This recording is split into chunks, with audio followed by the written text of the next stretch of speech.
Welcome to this edition of On the Scene. I'm your host, Tim Kelly. On today's show, we're talking the holidays in Suffolk. It's that time of year again. We're going to promote the upcoming events that Suffolk Parks and Recreation will have, including the famous Holiday Parade.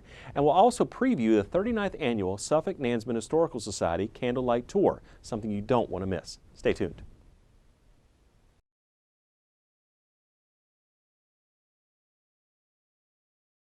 Welcome back to On the Scene. Joined now by the Special Events Coordinator with Suffolk Parks and Recreation. We have Emily Upton here today. Hello. Emily, thanks for being with us. Of course. Great time of year. We're talking about holiday events, and with Parks and Rec, they have a number of things going on. And one of the bigger events that we have that everybody looks forward to every year, the Holiday Parade. Yes, we do. So that's going to be on Saturday, December the 12th. Again, we're talking a night parade. Yep. So tell us about the details. And this year's parade route is a little bit different. It's a little bit different this year. We did change just slightly, so it will still start down near the new municipal building, and it'll go down West Washington Street and then up north on Main Street. But this year we'll end it at Finney instead of at Prentice. And the grandstand this year will be in front of the SunTrust building. Perfect. So it'll be a little more similar in a way to what we see with the Peanut Fest parade, Exactly. with regard to where the grandstand is and the performances and things. Of course, yeah. We're going to do a very similar route to theirs. Okay.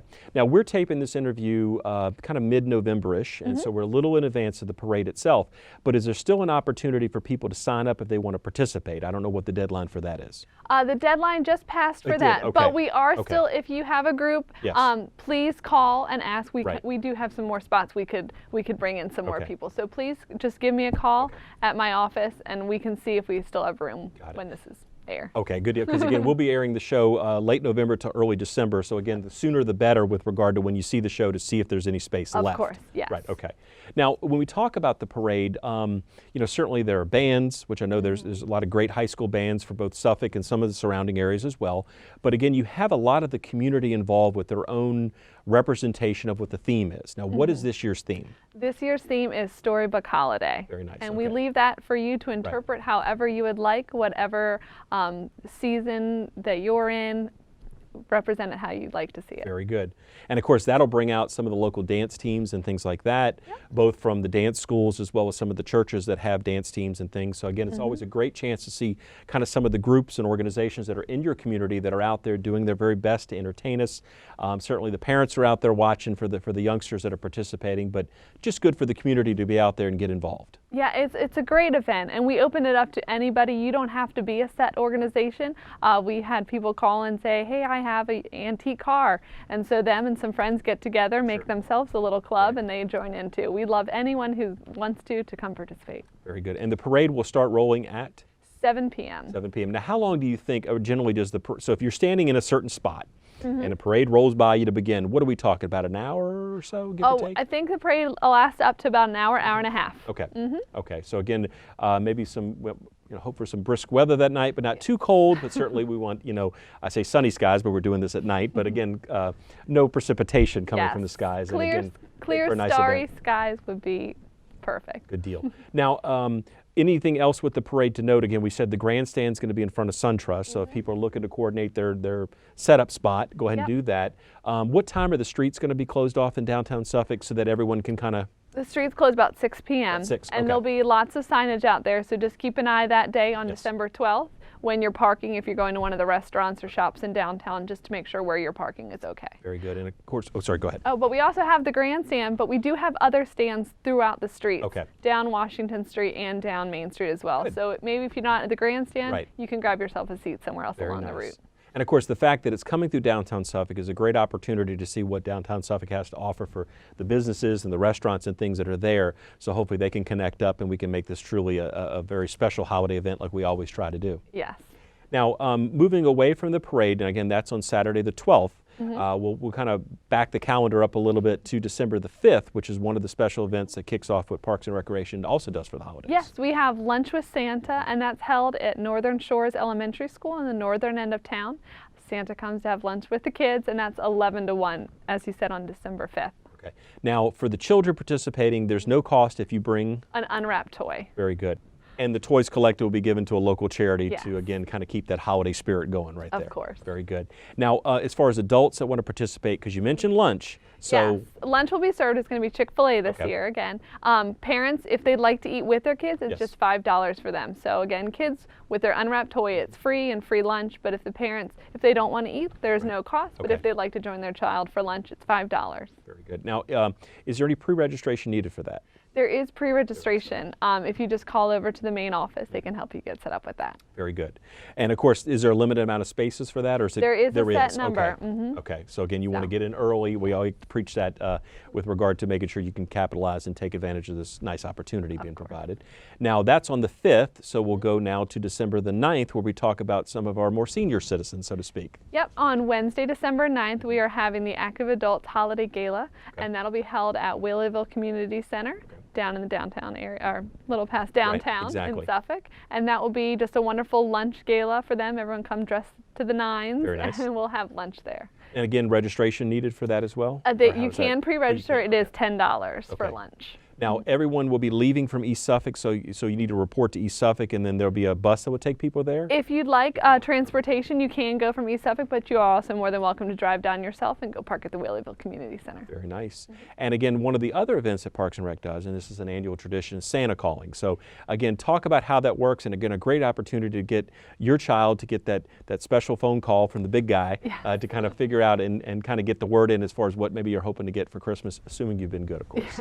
Yes, we work with the wonderful gentlemen of the Magnolia Brewerton Club and the Sertoma Club, and they come in and they do phone calls to the children in the evening, and they'll be either Santa Claus or his helpful elves, and they'll make phone calls and talk to your child over the phone about what they're looking forward to for Christmas. Well, again, Santa's a very busy guy. So Yeah. again, he needs those elves to be out there making those calls and making sure that they can get everything. Because even in the technological age that we're in, where everyone wants to text or email or go to a website and put in your information, it's always a good way to get kind of do it old school and make that phone call and get that personal connection right into the workshop, so you can get the hopefully get that request in there and hopefully get what you want this holiday season. Yep, so they'll just need to go to our website, the Suffolk Parks and Recreation website, and they'll be able to fill out a form there for the call to be made. And that's going to be, as you said, December 14th and 15th, that Monday and Tuesday are when the calls are made, so just get it in before then. Perfect. And we'll get those phone calls made to the children. There's no charge for that, correct? Oh, no charge at all. Good deal, good deal. Well, again, what Parks and Recreation is looking to do this holiday season, of course, we've already had the grand illumination, and that's over at the train station in downtown Suffolk.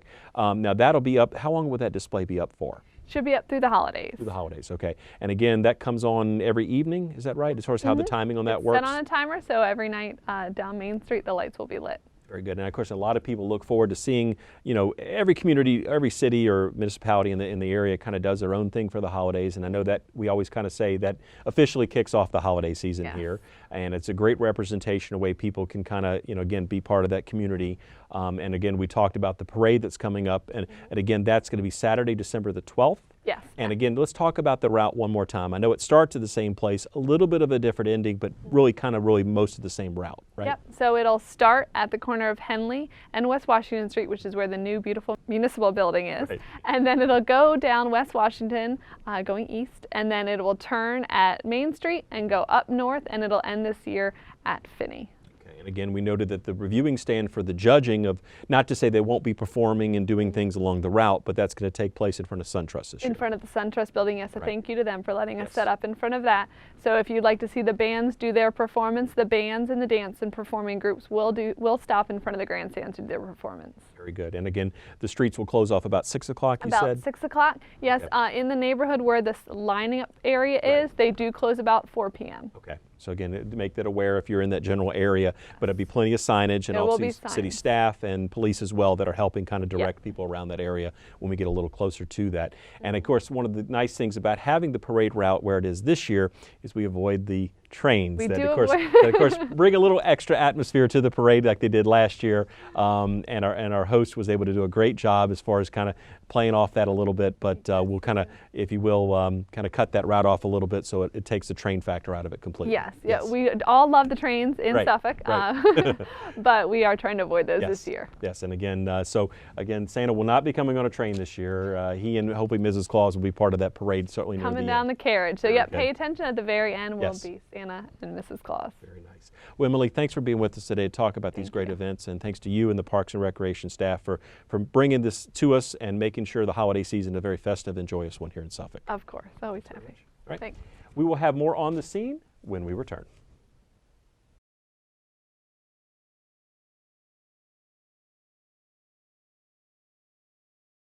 Welcome back to On the Scene, and we're continuing on today's show with a holiday theme, a very special event, actually the 39th annual event that we're going to be talking about today.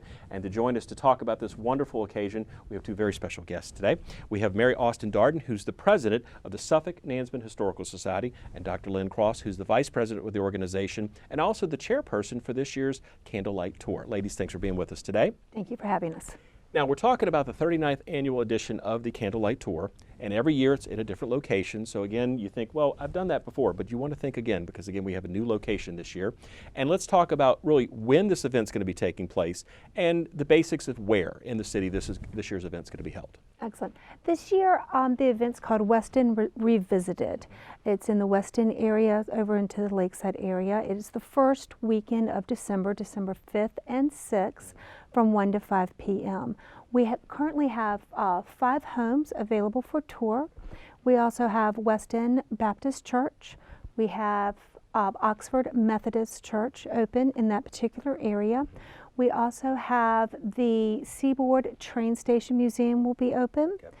The Philip Dawson House will be open also, which is the headquarters for the Historical Society. Right.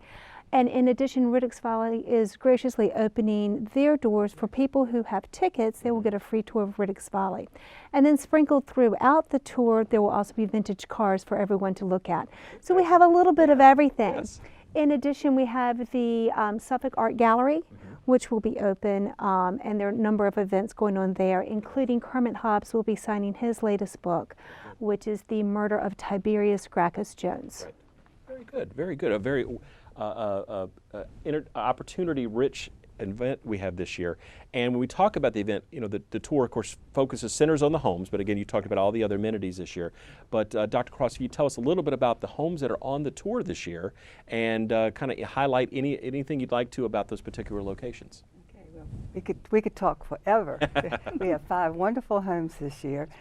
They range in age from the 1890s to the 1960s, and they range in architectural style from Georgian to Victorian and somewhere in between. So the first home is at 102 South Broad Street, the Russo home. This house has a unique history because it once was next door, and it was moved one lot over to make room for the big Darden mansion, which exists today.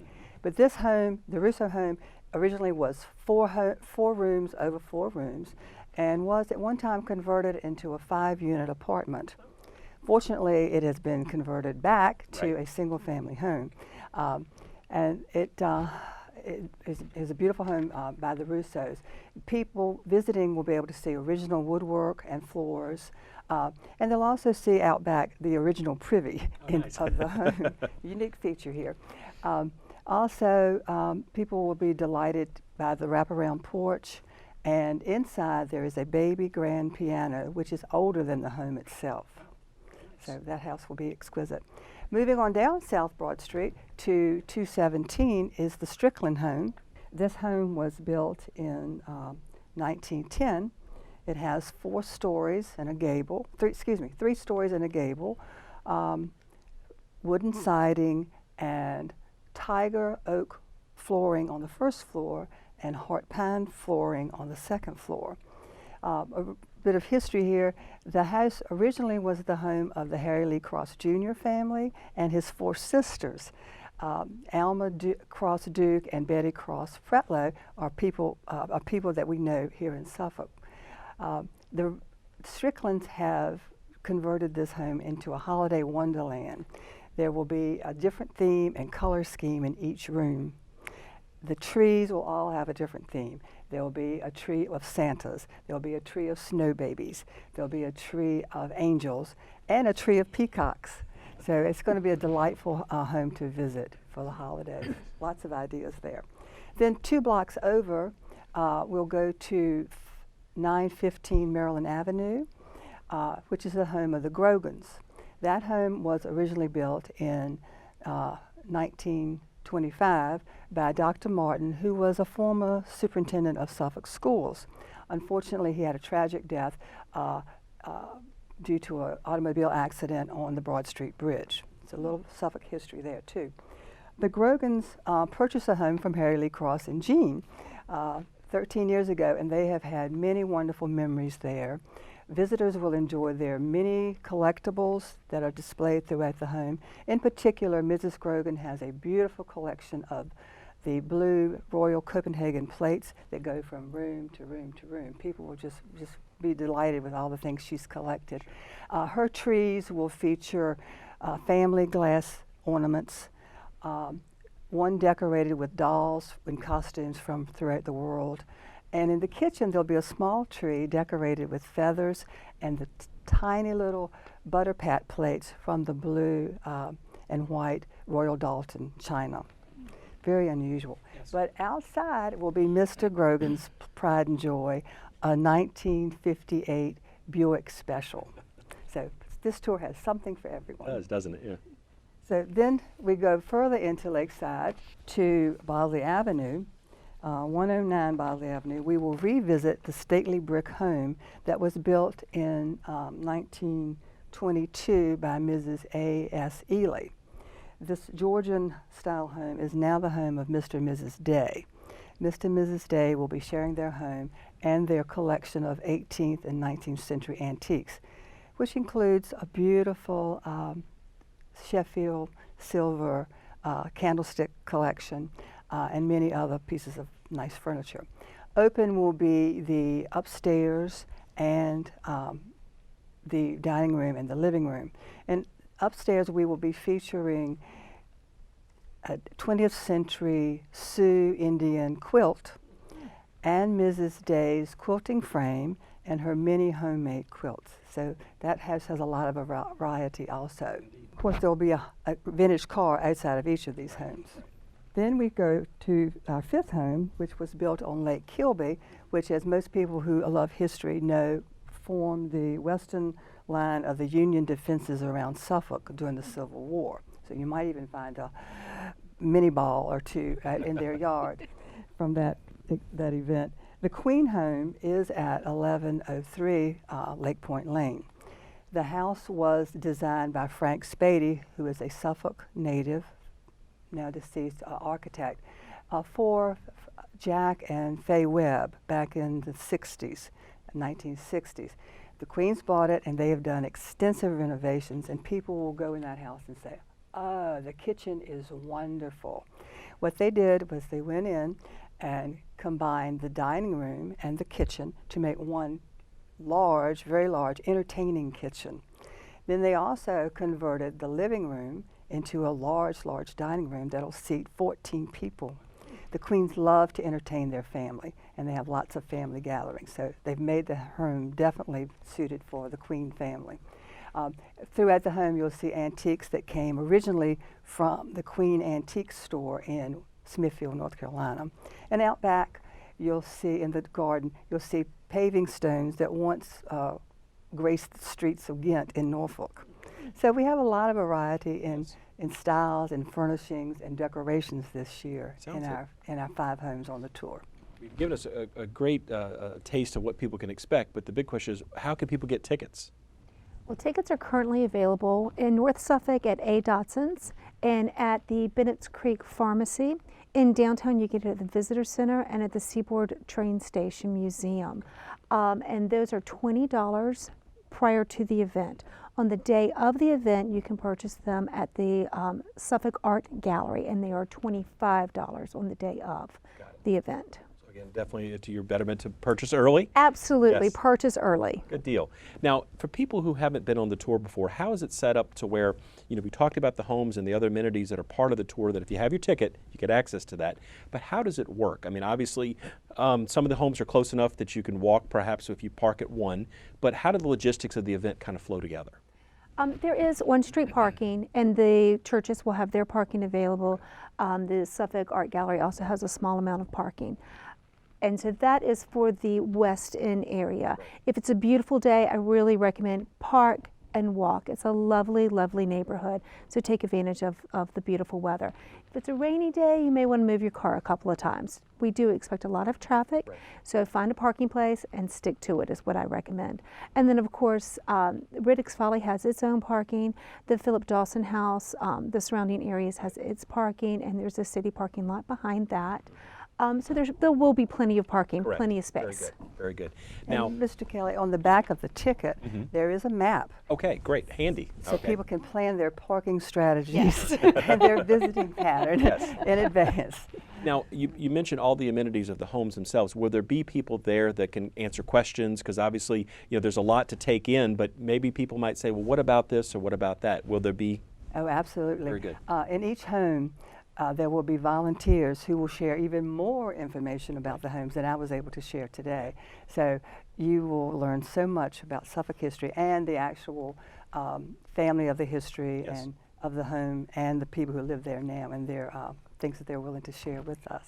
Very nice. And again, it's a 2-day event. Now, Right. the ticket, if you buy one ticket, does it cover you for both days or is it just for one day? How does that typically It work? covers you for each house. Each house, okay. Yeah, so it's per house. So if you have to split it up across 2 Right. days, because there's plenty to see, keep your ticket Right. because it's a per house. Got it. Okay. Yes. Now, how much time do you have in each home? Is there a limit in case you just really had a lot of questions or just really kind of looking at the opportunities that are available at each site? How does that? It's in tour groups. It is, okay. And so it's typically around 10 persons at a Right. time, although we wouldn't have anybody wait for a long period of time. Sure. But we do them as a group through the home, and then each volunteer has a chance to speak about that particular room. Quite often we have the groups overlapping, and we like to make sure everybody can hear everything. Sure, indeed.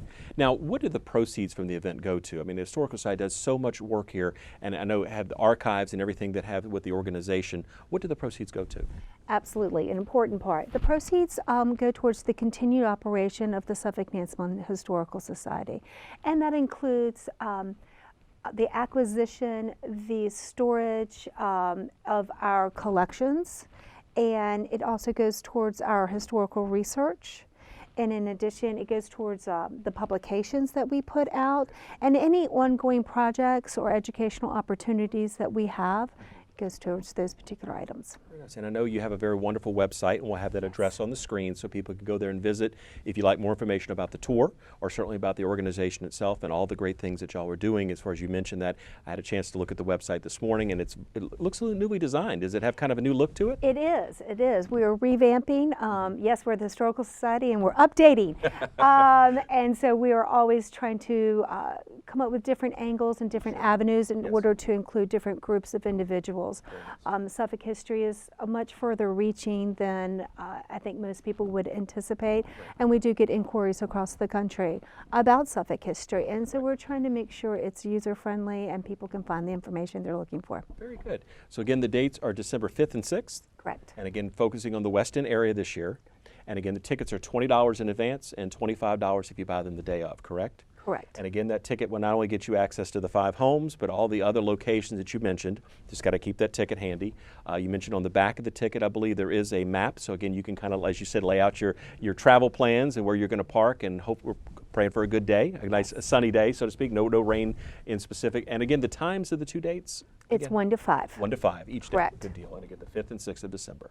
Good deal. Well, thank you both for being with us today on this edition of On the Scene. Look forward to this year's tour, the 39th Annual Historical Tour. So again, we're looking forward to that. Thank you for having us. Thank you very much. And that will do it for this edition of On the Scene. I'm your host, Tim Kelly. We'll see you next time.